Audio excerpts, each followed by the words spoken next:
नमस्कार, स्वागत है आपका। मैं हूं आपके साथ आहना पुंज। बुलेटिन की शुरुआत उत्तर प्रदेश के साथ, जहां पर राष्ट्रपति द्रौपदी मुर्मू गुरुवार की सुबह करीब 10:15 बजे के आसपास स्पेशल ट्रेन से धार्मिक यात्रा पर वृंदावन पहुंची। वृंदावन रोड रेलवे स्टेशन पर उनका शहनाई की धुन के साथ भव्य स्वागत किया गया। राष्ट्रपति वृंदावन में साधु संतों के साथ मुलाकात करेंगी और ठाकुर बांके बिहारी जो हमारे हैं मंदिर में जाकर कृष्ण जन्मस्थान मंदिर के दर्शन भी राष्ट्रपति करेंगे। इसी के साथ कैबिनेट मंत्री Lakshmi Narayan Chaudhary, mayor Vinod Agarwal, ADG Agra zone Anupama Kulshreshtha, commissioner Shailendra Singh राष्ट्रपति के स्वागत के लिए स्टेशन पर मौजूद भी रहे।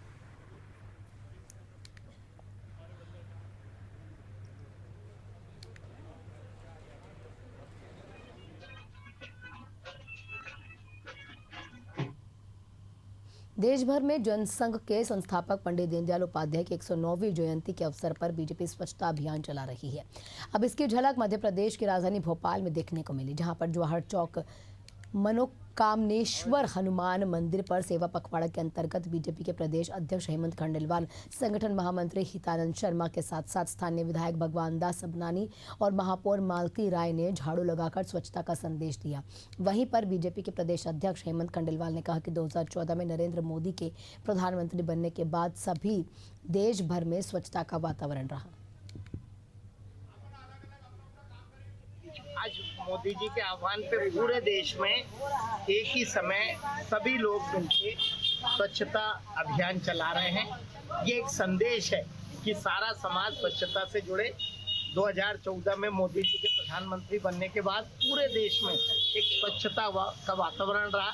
उस समय लोगों को कल्पना नहीं थी, लेकिन आज पूरा देश इस अभियान में जुटा है। सारा समाज उनके आह्वान के साथ है। हम मध्य प्रदेश तो इस मामले में और भी आगे है। इंदौर और भोपाल का इस पर नाम भी है और उसी अनुरूप हम चाह रहे हैं कि समाज और सरकार मिलकर स्वच्छता को आगे।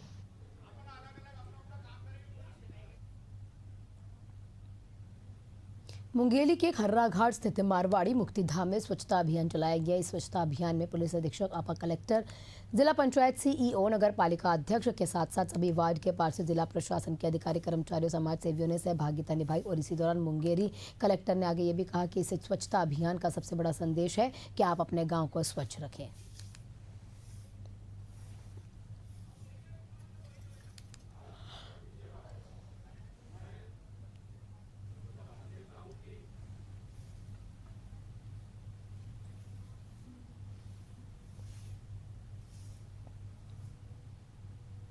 कभी सरकार से सवाल पूछने के लिए विपक्ष सामने आया करता था, लेकिन अब सत्ताधारी पार्टी के ही सीनियर नेता अपनी सरकार को चिट्ठी लिख रहे हैं, वो भी सार्वजनिक मंच पर। जी हां, अब ये मामला आपको बता दूं कहीं और का नहीं बल्कि छत्तीसगढ़ का है, जहां पर बीजेपी के ही दो कद्दावर नेताओं ने अपनी ही सरकार के मुखिया को खुला पत्र लिखा। एक ने अफसरशाही पर सवाल उठा दिए तो दूसरे ने युवाओं की परीक्षा को लेकर चिंताएं जाहिर की। अब सवाल ये है कि क्या ये पत्र जो है राजनीति पत्र है? रिपोर्ट देखिए।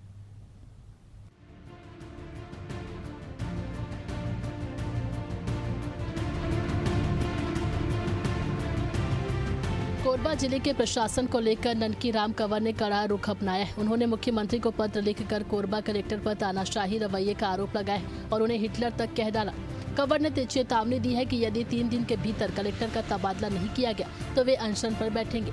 इस पर मुख्यमंत्री विष्णुदेव साय ने प्रतिक्रिया देते हुए कहा कि आरोपों की जांच करवाई जाएगी और उसके बाद ही कोई निर्णय लिया जाएगा। अब वो मांग की है तो उसमें जांच होगी, जांच के बाद ही कोई उसमें निर्णय लिया जाएगा।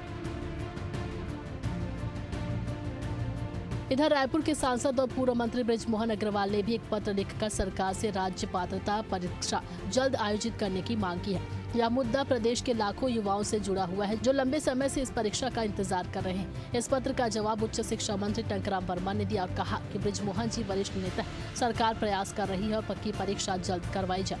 वहीं इन दोनों पत्रों को लेकर कांग्रेस ने भाजपा पर तीखा हमला बोला है। पीसीसी संचार प्रमुख ने तंज कसते हुए कहा कि देर आए दुरुस्त आए, किसी को तो बेरोजगारों की चिंता हुई, अब भाजपा के नेता खुद ही अपनी सरकार से सवाल पूछ रहे हैं। कि बृजमोहन अग्रवाल जी हमारे भारतीय जनता पार्टी के वरिष्ठ नेता हैं और इस विभाग में रहे हैं, काम किए हैं, छत्तीसगढ़ के भला के लिए, बच्चों के भला के लिए चाहते हैं और हमारे माननीय मुख्यमंत्री जी भी शिक्षा के प्रति गंभीर हैं। शिक्षा में एक बदलाव हो, गुणवत्ता सुधार हो, इनके लिए अभी अभी 700 पदों की स्वीकृति दी है और हमारा प्रयास है कि उस भर्ती से पहले हम सेट परीक्षा करेंगे ताकि हमारे यहाँ के बच्चों को उनका फायदा मिले। बृजमोहन अग्रवाल जी के पत्र का हम स्वागत करते हैं, देर आयत दुरुस्त आयत। लेकिन एक सवाल भी खड़ा होता है कि माननीय बृजमोहन अग्रवाल इस प्रदेश में 15 साल तक मंत्री थे, बहुत ही प्रभावशाली मंत्री थे। और जहां तक मुझे याद आ रहा है कि एक बार उनके पास उच्च शिक्षा विभाग भी था। अब मंत्रिमंडल से बाहर होने के बाद सस्ती लोकप्रियता हासिल करने के लिए पत्र लिख रहे हैं, लेकिन फिर भी हम स्वागत कर रहे हैं। हर साल सेट होना चाहिए, हर साल सेट होना चाहिए, क्योंकि हमारे जो युवा हैं यदि नहीं होता है तो उनका एक वर्ष बर्बाद होता है। और न सिर्फ होना चाहिए, छत्तीसगढ़ के युवाओं को स्थानीय भर्ती में प्राथमिकता का भी नियम बनाया जाना चाहिए। जैसे अभी अतिथि व्याख्याता में ग्लोबलाइज किया गया है और उसमें टेंडर के माध्यम से राज्य के बाहर के लोग आ रहे हैं, इस प्रकार की परंपरा भी बंद होनी चाहिए। 3500 से अधिक उच्च शिक्षा में भर्तियां खाली हैं तो पूरी की पूरी आप निकालिए, एक साथ भर्ती कर दीजिए और नियमित भर्ती करिए। क्या है कि आप उसको संविदा में भर्ती करेंगे और संविदा में भी भर्ती करेंगे तो आप ग्लोबल आवेदन मंगाएंगे, ठेकेदार कंपनी के माध्यम से आवेदन मंगा के राज्य के बाहर के युवाओं को भर्ती करेंगे तो छत्तीसगढ़ के युवा कहाँ जाएंगे।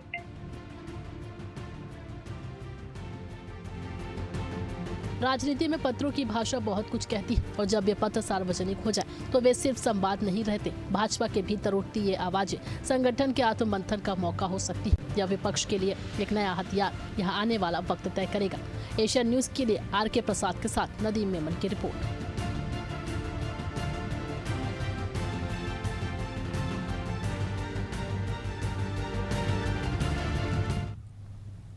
प्रयागराज के दारागंज की सड़कों पर मां काली के रौद्र रूप का अनोखा कहीं ना कहीं नज़ारा अब देखने को मिला है। बता दें आपको, ये तस्वीरें सामने आई हैं। भुजाली और खप्पर के साथ रौद्र रूप में निकलने वाली मां काली जो स्वरूप है वो देखकर भक्तों की भारी भीड़ जुट जाती है। मां काली एक हाथ में खप्पर, दूसरे हाथ में भुजाली लेकर रौद्र नृत्य करती हुई यहाँ पर दिखाई देती हैं और दारागंज से नागवासुकी तक जाती हुई मंदिर पहुंची। इसी दौरान जगह जगह पर पुष्प वर्षा भी की गई और भक्तों ने मां काली का स्वागत करते हुए जयकारे भी लगाए।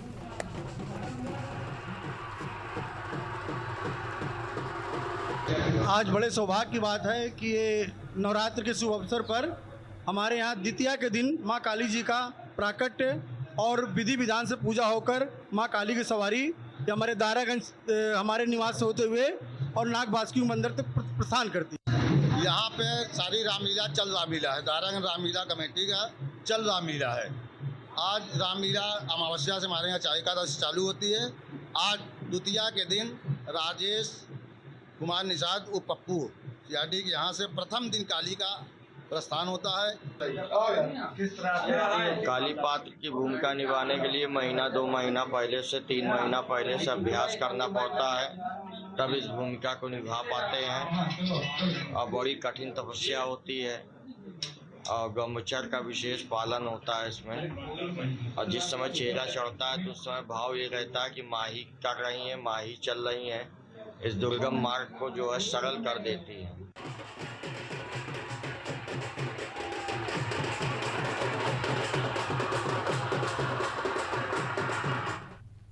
कोंडागांव के बंधा तालाब और उसके आसपास के इलाकों में सीआरपीएफ जवानों ने एक विशेष स्वच्छता अभियान चलाया। यहां पर बंधा तालाब परिसर की साफ सफाई की गई। यह अभियान भारत सरकार के स्वच्छ भारत अभियान के हिस्से के रूप में आयोजित किए जा रहे हैं, जो कि 17 सितंबर से शुरू होकर 2 अक्टूबर 2025 तक चलेगा।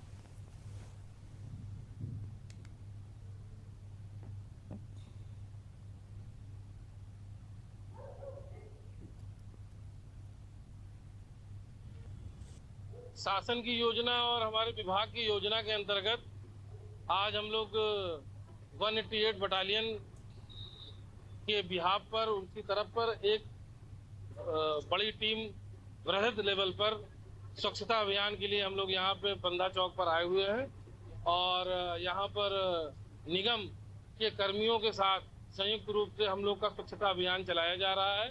ये हमारी निरंतर प्रक्रिया है। इससे पहले भी विगत दिनों में हम लोगों ने जिला अस्पताल में किया था और अन्य महत्वपूर्ण स्थलों में जनपद कोंडागांव में हम लोगों ने किया है।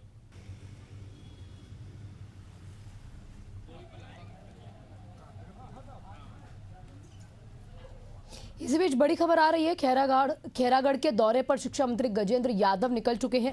मंत्री बनने के बाद ये पहली बार उनका खैरागढ़ का दौरा होगा।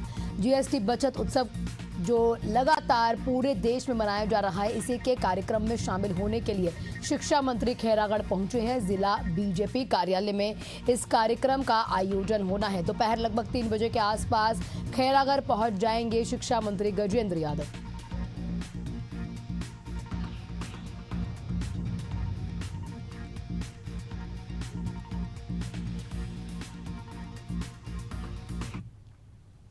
नालंदा में चंडी थाना क्षेत्र स्थित इंजीनियरिंग कॉलेज के छात्रों और छात्राओं ने देर रात तक जमकर हंगामा किया। दरअसल इसी कॉलेज में पढ़ने वाली छात्रा सोनम कुमारी छत पर बैठी हुई थी और छत से नीचे भी गिर गई। अब इसके कारण ही उसकी मौके पर मौत हो गई। अपने सहयोगी को देखकर एक अन्य छात्रा की भी तबीयत अचानक से खराब हो जाती है। हालांकि कुछ छात्रों का ये कहना है कि सोनम कुमारी परीक्षा में कम अंक लाने के बाद से तनाव में चल रही थी।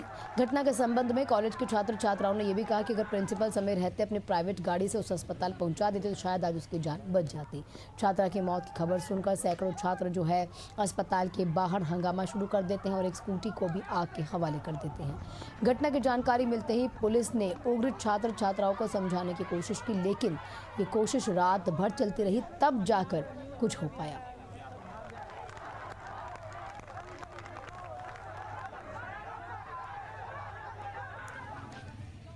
और मुझे पता भी नहीं बच्ची कौन है, मैंने उसे सही से देखा भी नहीं है, पर जब मैंने उस बात की सुनी तो मैं जल्दी से दौड़ के आया।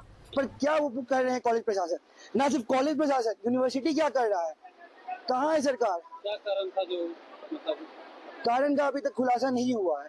अभी तक हमें ये नहीं पता चला है कि कारण किस वजह से, या वो गलती से गिरी है या कुछ हुआ है। देखिए, नालंदा इंजीनियरिंग कॉलेज चंडी में एक छात्रा के छत से गिरने से मृत्यु होने की सूचना मिली और जैसे ही ये सूचना मिली तत्काल जो है एम्बुलेंस को जैसे सूचना मिली एम्बुलेंस पहुंची और एम्बुलेंस से यहाँ पीएचसी चंडी में लाया गया और यहाँ जो है चिकित्सकों के द्वारा जो है बता दिया गया कि उनकी मृत्यु हो चुकी है और उसके तुरंत बाद जो है काफ़ी संख्या में छात्र एवं छात्राएं यहाँ उनके साथ पहुँच आए थे और उसके बाद जो है परिजन भी उनके आए और परिजन आने के उपरांत जो है प्राथमिकी दर्ज करा दी गई है और जो भी छात्र छात्राएं थे उनको समझा बुझाकर काफ़ी मशक्कत करनी पड़ी, उनको समझा बुझाकर हम लोग उनको उनके छात्रावास में हम लोग भेज दिए।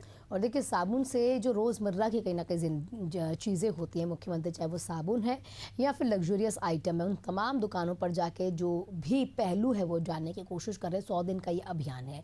खबरों में आगे बढ़ेंगे, बात बिहार के भागलपुर की करेंगे, जहाँ पर तिलका मांझी विश्वविद्यालय परिसर में छात्र राजनीति को लेकर एक बड़ा सवाल या बड़ा बवाल कहीं ना कहीं होता जा रहा है। आरोप यहाँ पर यह है कि छात्र आरजेडी के कार्यकर्ताओं ने एबीवीपी कार्यकर्ताओं के साथ जाति सूचक गालियाँ दी हैं और मारपीट की। इसके बाद आरोपियों ने एबीवीपी कार्यकर्ताओं पर हमला कर दिया।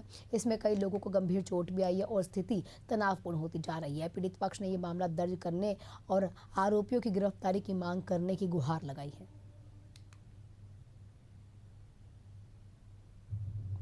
आज विद्यार्थी परिषद के कार्यकर्ता रोज की तरह विश्वविद्यालय में छात्र हितों की काम को लेकर कंट्रोलर से मिलने गए थे। कंट्रोलर से मिलने की कड़ी में वहां राजद के 20-25 छात्र, राजद के गुंडे वहां पहले से बैठे हुए थे। पता नहीं उनको एबीवीपी से क्या दिक्कत है, एबीवीपी के कार्यकर्ताओं को किस प्रकार से बर्बरता पूर्वक मारा है, ये आपने वीडियो में देखा।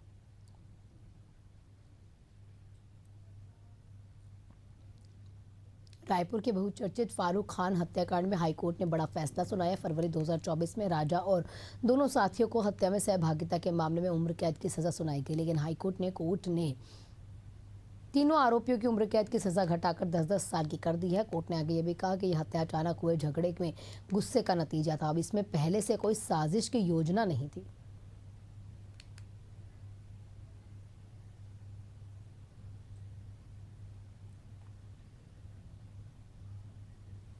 चित्रकूट की मंदाकिनी नदी के तट पर 7 दिवसीय अंतर्राष्ट्रीय रामलीला महोत्सव का शुभारंभ हुआ। पर्यटन और संस्कृति विभाग समन्वयक विनोद गुर्जर ने यह भी बताया कि वो 7 दिवसीय अंतर्राष्ट्रीय रामलीला महोत्सव का आयोजन बीते 3 सालों से चित्रकूट में कर रहे हैं। और राजा बनने के बाद जिस तरह से प्रजा का 7 दिन का रामलीला मेला, अंतर्राष्ट्रीय रामलीला मेला बल्कि पिछले 2-3 सालों से यहाँ पर भारत के अन्य पड़ोसी जो देश हैं वहाँ जो लीलाएं होती हैं उन लीलाओं को भी आमंत्रित किया है। इस साल दूसरी रामलीला मेले में सांस्कृतिक कला मंच नई दिल्ली के कलाकारों के द्वारा श्री राम जन्म से लेके राज्याभिषेक तक के प्रसंगों की प्रस्तुति दी जाएगी। इसमें इंडोनेशिया, मलेशिया और वियतनाम के भी कलाकार हैं। तो यह अंतर्राष्ट्रीय रामलीला मेला पिछले 3 सालों से यहाँ लगातार आयोजित किया जा रहा है।